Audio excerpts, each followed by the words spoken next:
Before we get started, I want to give a shout out to our sponsor, Alpine Bank, without whose support Museo de las Americas would not be able to provide these lovely activities for you. Hello again, everyone, and welcome back to Museo de las Americas' Latin American Holiday Crafts. This week, we are going to be learning about Las Posadas and some common decorations that would line driveways or walkways along this 9-day processional holiday called Luminarias. So these are pretty easy to make. All you're gonna need is like a paper bag, or you could try tin foil. There's a whole bunch of different ways to make this kind of thing. So let's get started. So here you can see I've already made a few, so you can get an idea of what they look like. These are just normal paper bags. You can probably get them at normal grocery store, whatever. And there's many different ways you can decorate them. So if you have enough time that you can get creative, or if you have like a fancy hole puncher like I had, you can cut out fancy little cute designs. And I have more designs here.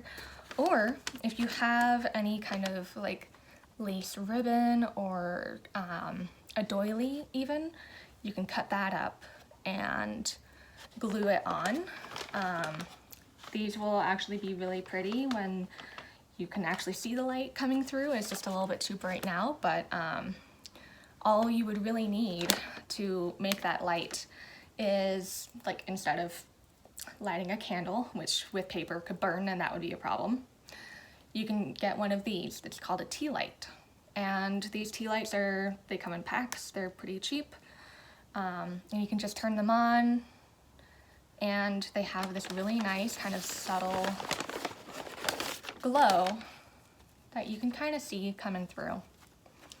Now, usually what's done is the bottom of the paper bag is filled with like rice or colored sand, or pebbles even, to kind of give it a little bit of height and also to weigh down the paper bag.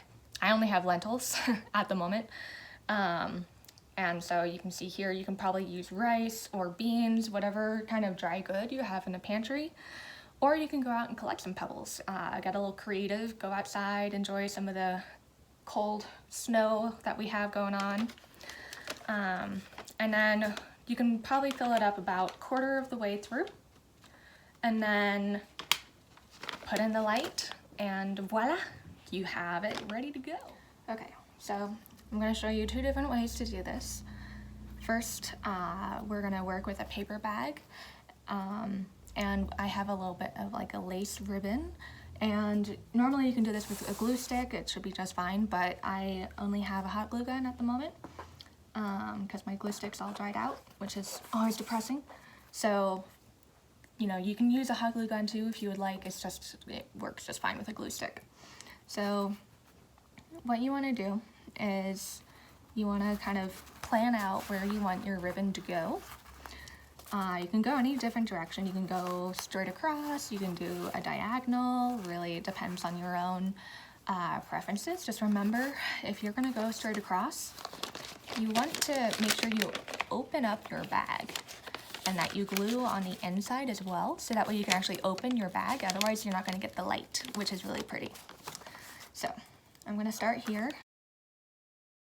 And if you don't have fingers that can stand heat, please don't do this with a hot glue gun.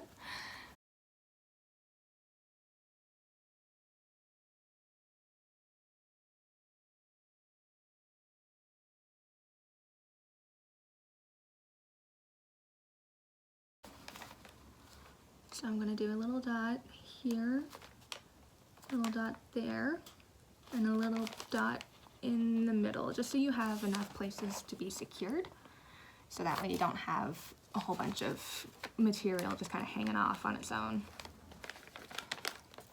So now we have our first side and the very edge of the bag, and now we're going to go on to the end. And you see I haven't cut this ribbon at all because I want to make sure I have enough to go around. It does make it a little bit annoying because you do have extra just hanging around, but it pays off, trust me.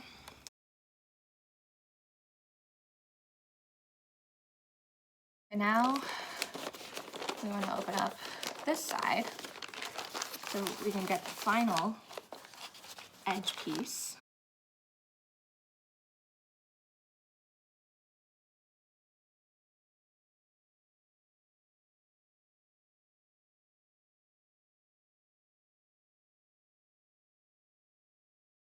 Now we have come all the way around to the front where we started.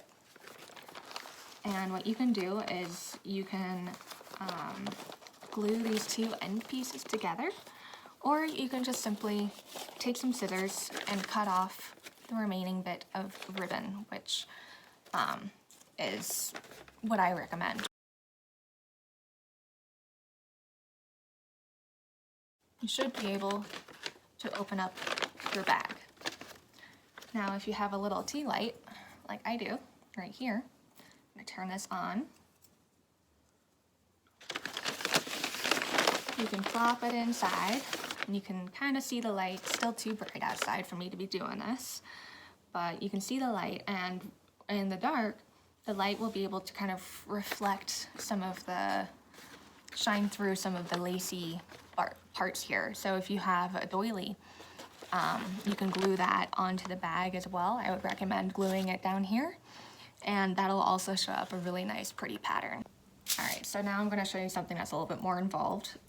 You can use a sheet of tin foil for this. I literally just went to my kitchen and grabbed my aluminum foil and pulled out a sheet. You want to make sure it's relatively rectangular-esque. And it doesn't matter if it's perfect, if you have like little awkward edges or anything, it'll be just fine. We're going to be folding this thing up. So what we're going to do, fold our foil in half. All right, so there's folded in half, 1, 2. Open it back up. We're going to fold one end towards the middle line that we just made when we folded. And then we're going to take the other side and we're going to fold it there too. Notice how I have just like a little bit of this overlap with the extra material that I said wasn't really a concern. This is also just, it makes it easier for you to bind the edges together a little bit. So we are going to fold, okay? And now, since I have a little bit of this extra leftover, I'm gonna use it to my advantage. What you can do if you don't have glue or hot glue gun is you can actually take your edges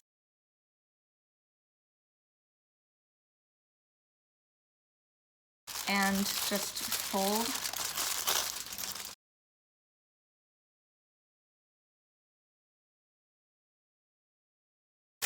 you see, so now it's folded together. That is one method. It's what I just actually used to make this one, which I just made previously. And I have a light in here, but again, it's too light for you to see. But this is an example of what it's gonna look like when you make your tinfoil luminary. Now, there are tiny little designs that I poked in here, and I'll show you how I did those. And I have it filled with lentils and the tea light. So that's just one example of what we're gonna glue along the edge here. And then we're gonna fold this over.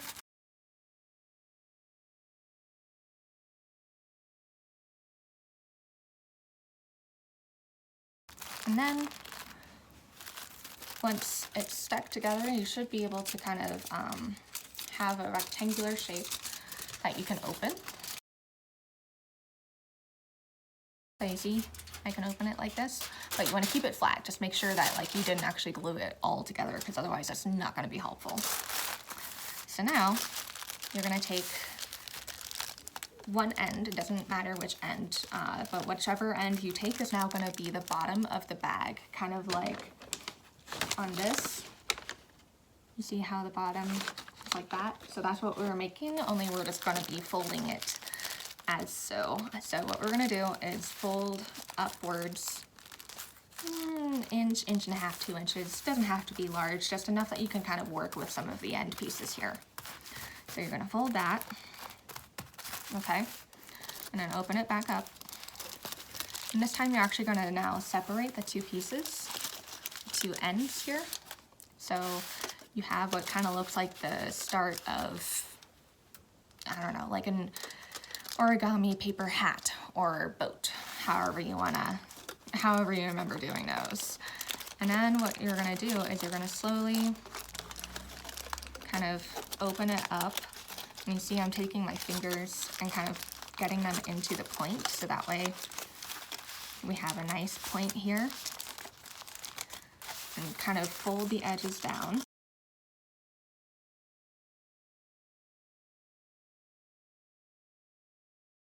You see?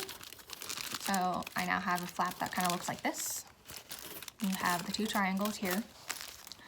And now what you're going to do is you're going to take the flatter edges and you're going to fold it towards the middle. And it's okay if one overlaps the other. That's actually going to help you in the long run. Okay, so now what we're going to do is we're going to get that glue back, and we are going to glue the bottom ends together. Brilliant.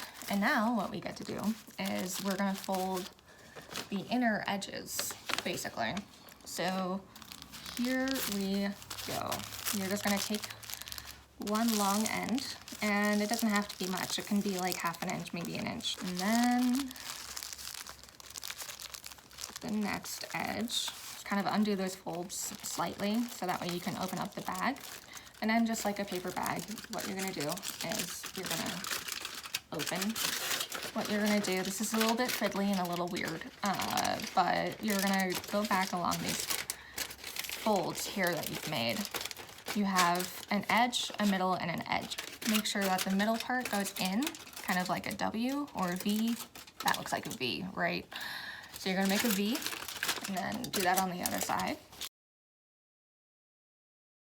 Ta-da! You have a tin bag. Now, since this is tin foil and not normal tin, it doesn't really need a very sharp tool. So you see here I have a toothpick. You can use a toothpick, a little skewer, whatever really kind of not terribly pointy thing you have. And you can see I'm putting it down on a piece of cardboard. This is what I have lying around. You could also put it on top of like a cutting board, maybe even just your carpet, honestly. It's not like it takes a lot of pressure to poke a relatively sharp tool through tin. So what we're gonna do is basically you're just gonna take your toothpick and you're gonna kind of press down slightly.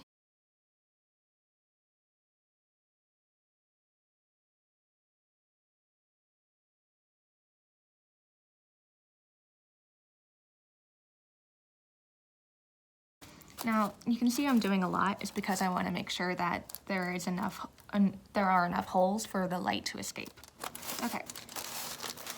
So I have a relative shape of a star, which I don't think you can see very well because the light is hitting oddly. Now what I'm going to do is I'm just going to poke around inside just to add some more holes for light to shine through.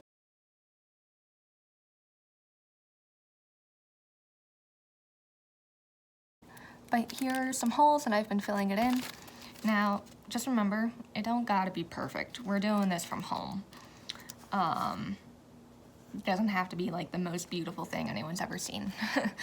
Because we are who we are, and sometimes these materials just don't hold up the way that professional materials do. So, it doesn't have to be beautiful. But basically, once you're finished, you can open it up, fill it with rice or beans or lentils if you have lentils like I do. and put in your little light and wait for it to get dark. And you can put them out and line them up along your driveway. There's a celebration called Las Posadas. Now, Las Posadas is a 9-day celebration that basically represents the 9 days that Mary and Joseph were traveling looking for shelter. And so during these 9 days, they were traveling across the desert, trying to find a place to stay. And on the 9th day, they found the inn that they went to and were able to stay in the stable. Now, in Mexico, this 9-day celebration is basically like a large kind of neighborhood gathering party type thing. So there's a procession of children, families, the entire neighborhood basically, and the children are dressed up as Mary and Joseph. And they go from neighbor's house to neighbor's house, and they go up and the whole procession sings. There's a song that is normally sung, and they ask for shelter and are turned away each night. And the thing about Luminarias is that these light, they would line these driveways or walkways up to a house, kind of showing the path that Mary and Joseph and the whole procession needed to take. Now, Las Posadas usually ends with the 9th day.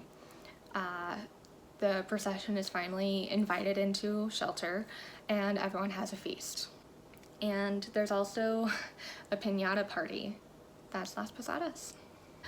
I hope you all enjoyed the activity and get to make some next week. I hope you will join us again for making a Three Kings Day watercolor.